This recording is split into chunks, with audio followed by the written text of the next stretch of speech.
400 presented by Advance Auto Parts. That's Brad Keselowski.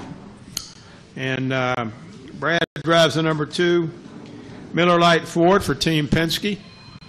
He is certainly coming to a track where he says, I think he describes the surface as having great character. And certainly Brad is a great character, so I think it fits in quite nicely. But Brad, talk about this racetrack. It certainly is high on your list for ones that you like to get around. And then also talk a little bit about the new rules package that will be running here on Saturday night. And, you know, we haven't got on the track yet with it, but just talk about that and your outlook and preparation for this weekend. Well, gladly, Commander. My first thought was I walked in through the other room, and there's 3 really nice jukeboxes over there. And I'm told that if you win the race, you get the jukebox. Is that true, Tim? That is right. Where was that last year? New sponsor. All right. Well, I really want to. Hero. Yeah, I can be the next guy to get one with a. The biggest one goes to the Cup race. All right. Well, I want a jukebox. I like that. See, I think more tracks should work to have cool, unique trophies. So, thank you, Tim and Kentucky Speedway, for that, and hopefully I can take one home. I know Martinsville's got the clock, and California had that. What do you call they call it a Woody, but I know not that kind of Woody, but you know, the Woody vehicle, and I'd really like to get something cool and unique. But anyway, this is a great track for us, Commander. You know, I think I look at it as one of those places that we kind of circle on the calendar for our team. And I saw something pretty interesting. I can't remember where I saw it. Maybe it was on one of the NASCAR stats, but this is the last mile and a half before the chase starts. And that just really hit me hard because to win the championship, you got to win the mile and a halves. And that's the championship is the mile and a half. Literally, the last race is a mile and a half. Every bracket has a mile and a half in it. If you're going to win the championship, you have to win the mile and a halves. And this is the last one before the chase. So whoever is strong here this weekend, this is really their last chance to really work and evolve into a spec or an iteration for their team to showcase strengths for what's going to count in a championship stretch. So I think that hit me really hard, and for that reason, we're looking for some really big things out of the 2-car this weekend. It's my goal to win another championship. We're not 100% where we want to be to do that, but we're in position in the sense of having a win, being locked into the chase, and having some great tracks ahead for us. So I'm really pumped about this part of the schedule. I'm pumped about being here in Kentucky. Not really sure how to answer the rules package question other than it's the same for everyone, and may the team and driver that's up to the challenge, the best team and driver up to the challenge, win. And I think we have a shot at being just that. So kind of just ready to go, ready for the rain to blow out, and all in all, very enthusiastic about this weekend. Questions for Brad. We'll start here with Jeff and then go to Claire. Jeff, then Claire. Jeff Gluck from USA Today. Austin in the transcript last week said that you mentioned that you slid through oil and crashed into him. I'm wondering, that entire thing had to be quite eye-opening from your view. Can you describe what you saw and what happened to that whole sequence? Yeah. It's kind of the sad part is I was kind of honestly embarrassed that I hit Austin that long after the wreck. A bunch of people asked me questions about it, but there was just so much debris that even being as far behind as I was, you couldn't slow down from 200 mile an hour. And that was frustrating. I felt very, very lucky when I got out of my car and went to Austin and saw that he was okay. I think those are really the thoughts that stick out to me the most. Just not a good deal. Did you have a view of the entire incident? Yeah, I had a little more view than probably I wished I would have had. But it was a spectacle for sure. Let's go to Claire. Two things. One, you don't really like talking about it right now, do you? Yeah, I think it's easy to get caught up on last week and forget the task ahead that is this week. And whether it's good or bad, I try not to do that. The reality is that's a restrictor plate racetrack. There's 4 of those races on the schedule, and we're through 3 of them. And so I still want to go to Talladega and win, but I'm not spending a lot of time thinking about a restrictor plate race. I'm thinking about this race for the reason stated earlier. This is a really big race for seeing who's going to have what it takes to win the championship over the next few months when we get to crunch time. So I'm ready. I'm thinking about that. I haven't thought that much about Daytona. Also want to ask you, as a team owner in the truck series, what do you think that it will be like for the truck racers who are new at this track and haven't practiced here to race here? Has that thought entered your mind, and what do you think that they'll experience? Yeah, I went through that situation once personally in 2004. I went to Kansas Speedway for my first, I think it was my first mile-and-a-half truck race. And it rained and rained and rained and rained and rained. And we finally got to race with no practice, no qualifying. And they dropped the green. And I just remember how crazy it was. None of the trucks were set up for the track, because you didn't have any practice. The drivers weren't really ready. And I think we wrecked like 10 or 15 times in that race. And I got caught up in one of them, which was really kind of devastating personally, because we didn't have a big budget or even really another truck at the time. But I remember it, and now when I look at it, and I went and told my 2 drivers, I guess the garage is that way, Tyler Reddick and Ryan Blaney, about that experience, and be ready, because they're not set up for the track, and the drivers aren't prepared. Usually, these are the craziest of races, so kind of just be prepared and try to get through it. Survival. Let's go to Kelly, and then we'll go to Reed, and then we'll go to my gentleman right here. Kelly, raise your hand. Kelly Crandall from PopularSpeed.com. Brad, I think the only mistake you made last year was cutting your hand in victory lane. Given the dominance of last year, and you mentioned the importance of this race being the last mile-and-a-half before the chase, is there anything that you know that works from last year that you can carry over to tomorrow given the new rules package? Well, I think, to correct it first off, Kelly, Paul would tell you I made a lot more mistakes than that. We watched a race yesterday in the hauler while it was raining, and he pointed out a bunch of them, so I get a good reminder of those from both my dad and Paul. But as far as how the package carries over, I think it's pretty similar. Although the aero balance is a little different in the cars, aero balance meaning how much downforce they make in the front and rear. I've always kind of thought of this as more of a mechanical grip track because of the bumps, and none of those rules have changed with anything that should affect us. So, the cars are still on the ride height rule where they're let down and all that. So I think most everything carries over, or at least we hope, because that's how we're going to approach it. Let's go to Reed. Raise your hand, Reed. Reed Spencer with NASCAR Wire Service. You were talking about this being the last mile-and-a-half before the chase. Given the fact that we may have different aero rules for repave versus old pavement, that sort of thing, and the time difference between now and the chase, what aspects of what you can learn here may prove useful once you get down to the chase? Well, certainly if NASCAR goes with this aero package for the chase, which, I can't speak for them if that's the plan or not, then there's a lot to be learned that will carry over, which is probably the biggest thing. But, you said something at the start there, Reed, about, varying packages for different tracks. And I think that's, I'm in that camp. I'm on that team that says that's what's going to take our sport to the next level.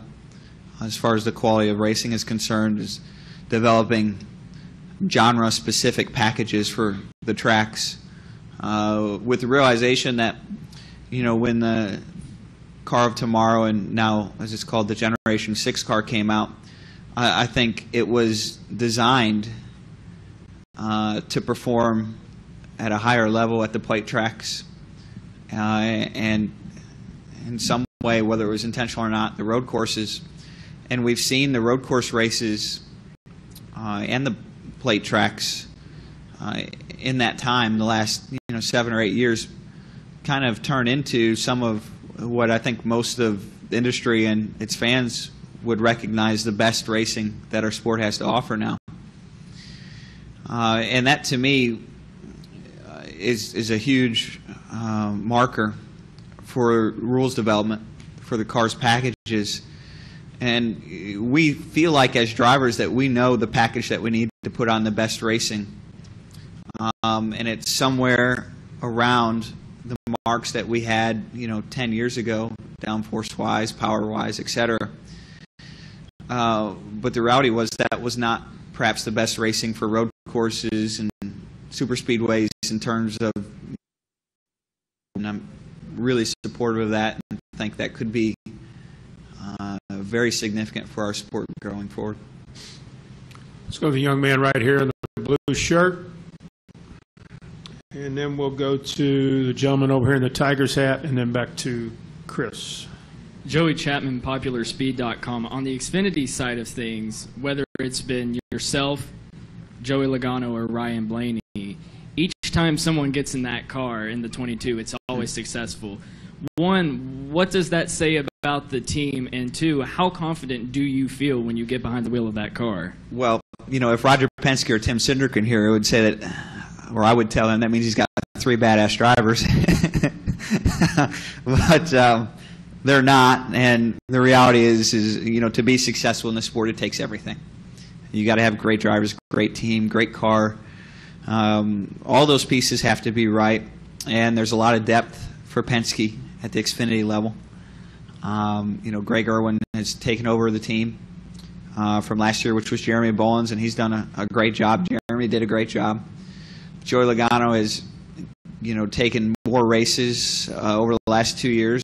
I think I'd run 15 to 20 over the last few years, and that number has kind of dwindled down to 10 to 12 here over the last 2, where Joey's taken a few and Ryan Blaney's taken a few, which is, on purpose, and they've done both a great job.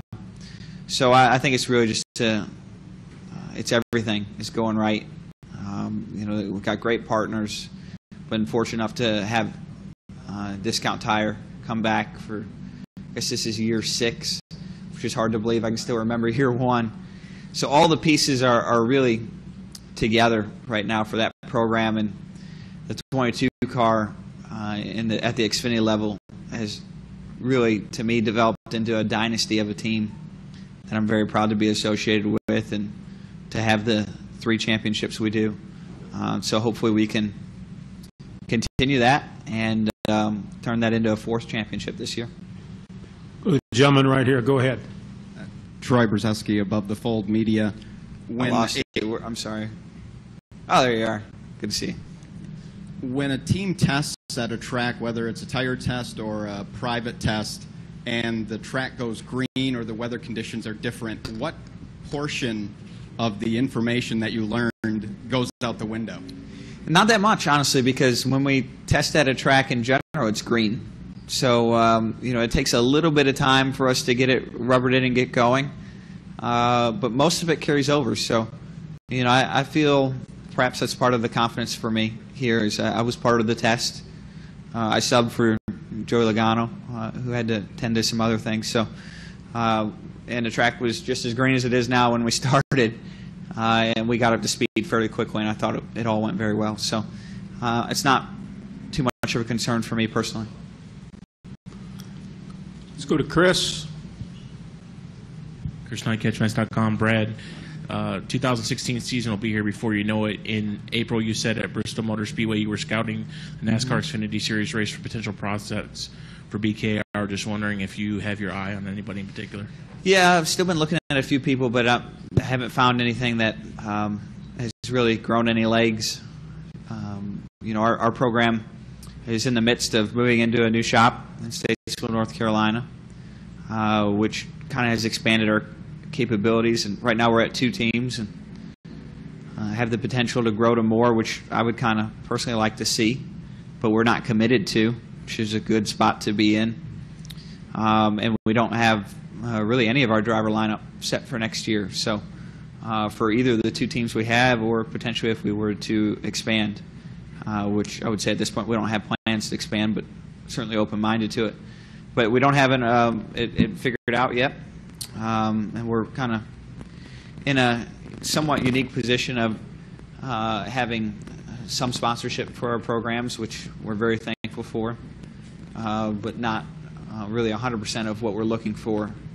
So, solving that funding equation is always very difficult and factors in very heavily into what we do.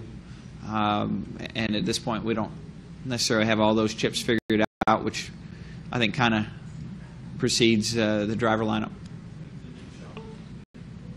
New shop ready? When's the new shop ready? I think we're stage 1 of moving in. We're kind of moving in 3 stages, which hopefully it's kind of working. I want to throw a really big party when it's all done, and still kind of working on when we're going to get to the all done stage, but we're in the just moving in stage. Let's go to Nate back in the corner. Nate, did you get your question, Mark? Okay. Let's not forget Mark. I think I almost forgot him, but I didn't. Let's go to Nate, then we'll go to Mark, and then Jeff. Nate Ryan, NBC Sports. Brad, going back to what you were saying about reviewing the race with Paul, I'm just curious, is that like a regular thing? Was that a rain delay thing? And does that work both ways? Do you get to be critical of his tactical prowess as well? I'm not. He would tell you there's no shortage of criticism both ways. I wasn't going to say that here because I have the mic and he doesn't. But no, I think we try to. It's tough. We both have somewhat demanding schedules. Mine, obviously, growing more demanding with having a baby. But we work really hard to try to find some time to spend together to go over that stuff. And some weeks are better than others. And rain delays always help communication. Let's go to Mark, and then we'll finish up with Jeff. Mark Garrow, PRN. Brad, I know you talked a little earlier about you'd like to focus ahead and not really deal with the previous week, that kind of thing. But when you came here this week, any thought at all about what happened in Victory Lane last year? Just thought like, holy smokes, did that really happen? No, I seem to keep getting a couple reminders about that. Thanks, Mark. My hand is almost healed. I got a really nasty scar, so that doesn't look like it's going to go away, but most of all the nerve damage went away, which is really good, so I can move it really well. But yeah, that was interesting. Someone taught me, came to one of my appearances in where was I? I think Phoenix, maybe it was Texas, I don't know. And they just showed up to get an autograph, and it was this lady, and she came out and she just grabbed. She had something in her pocket. She grabbed it out. And it was a sword, and she goes, "I've got to show you something. And I don't know what to think right now." And she said, "No, I want to show you how to open a champagne bottle with a sword." And I said, "All right, now this I got to see." So she showed me. Said, "I don't want you to ever hurt your hand again because that didn't look like much fun, and we're a fan of yours." And so she grabbed a sword and opened a champagne bottle. I don't know if you've ever seen that before, but it's a really cool trick. So I have a sword now. She gave me a sword. And there's a problem, though. It takes like a really special champagne bottle, and it's got to be like the right temperature to open it with a sword. So I haven't quite got the guts up to open a bottle with a sword, but if I was going to try it, this would be the weekend. So I'm still contemplating that for like a redemption, because I feel like that video could end up on like Tosh.0 or something. I need to do like a web redemption, if you've ever seen that show. But instead, I'd like to do a racetrack redemption. So yes, it has entered my mind. Thanks, Mark. Now, so Saturday night, potentially, if you win, you could do some swashbuckling. I think it would be really cool, don't you? No, you don't think so, Commander? Not an advocate of bringing a sword to Victory Lane?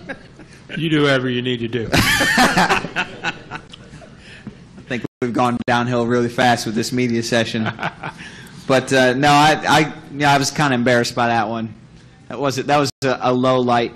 Every once in a while, I'll get these things that come across my Twitter feed that'll say, top 10 worst victory celebrations, which is not a list you want to make, and I've made quite a few of them. So, for that moment specifically, so I better not bring a sword and bring another one to the table.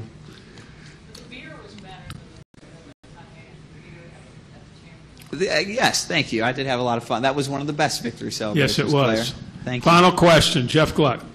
Yeah, I'm just sitting here thinking about what you said at the start of the news conference and not really wanting to reflect on it very much. And I was just kind of wondering, is that because you were shaken at all or a little bit scared about what happened at the time? Like, when you hit him, maybe that frightened you a little bit, that what could have happened there. Yeah, I mean, yeah, probably.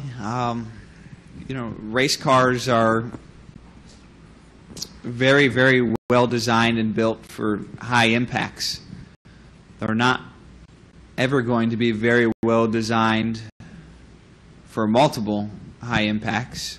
And so, when I hit Austin the second time, yeah, I saw his first impact, and I knew when I was going to hit him the second time that, his odds were a lot lower of walking away. But thankfully he did, so it worked out. Brad, thank you very much, and certainly good luck this weekend in Kentucky. Thank you. Thank you.